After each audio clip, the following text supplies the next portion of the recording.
Laidą pristato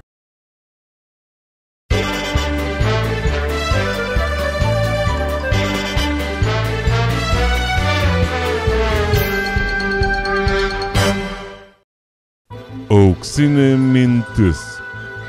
Barselona už $200 milijonų nusipirko 2 juodaodžius.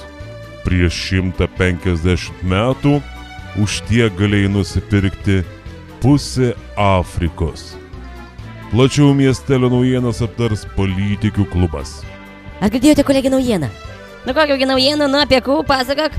Ogi apie tai, kad meras visus tarybos narius į vietas susodino. Kaip tai nori pasakyti, kad tarybos narys pastatė į vietų? Nepastatė, o susodino. Nesuprantu, ko tu čia nori pasakyti dabar. Viskas labai paprastai. Viename posėdėje prasidėjo kalbos, kad tarybos nariai netaip sėdi ir kai kurie pagėdavo sėsti į kitas vietas.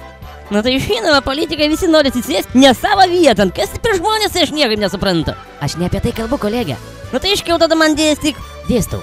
Tarybos nariai merui suteikė teisę miesto politikus tarybos posėdžių salėje susodinti savo nuožiūrą. Šis tą ir padarė. Ir nepatikėsi, Panevėžio miesto tarybos nariai susirinkę į posėdį ilgai negalėjo rasti savo darbo vietų.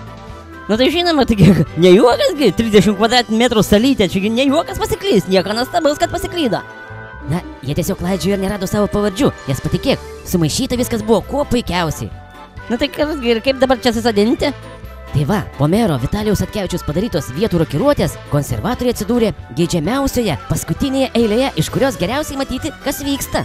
Nu taigi jiem priklauso, jiegi valdančioji daugumoj ir jiegi turi stebėti, kuo veikia opozicija. Meras su savo pavaduotojais stebi iš priekio, o kiti eiliniai nariai iš galo ir nedaug dievė, kad ras net nebalsos. Na jūs neteisi, kolegė, manau tai nesusiję, bet buvo ir netikslumų.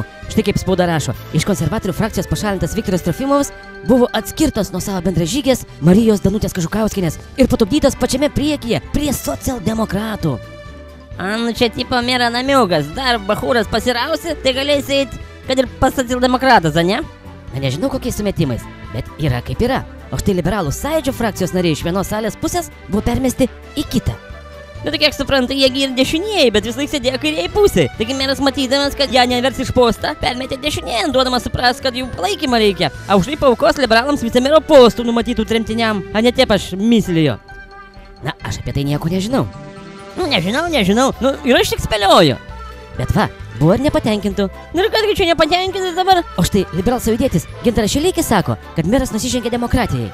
Nu čia dabar kaip tai nusižengia, persodindamas iš kairės į dešinį, kad permetė. Taigi jie dešinieji, kokia jie čia demokratija, čia kaip tik teisingai padarė. Taigi meras galgi ruošėsi jam vicemero postą pasiūlyt, kad nesusipratėlis. Reikia dėkoti merui už tai, o nekaltint pažeidus demokratijų. Tuo labiau, kai patys patikėjo merui įvykdyti šitų kėdžių perstumdymų. Aš manau, neteisingas kaltinimas.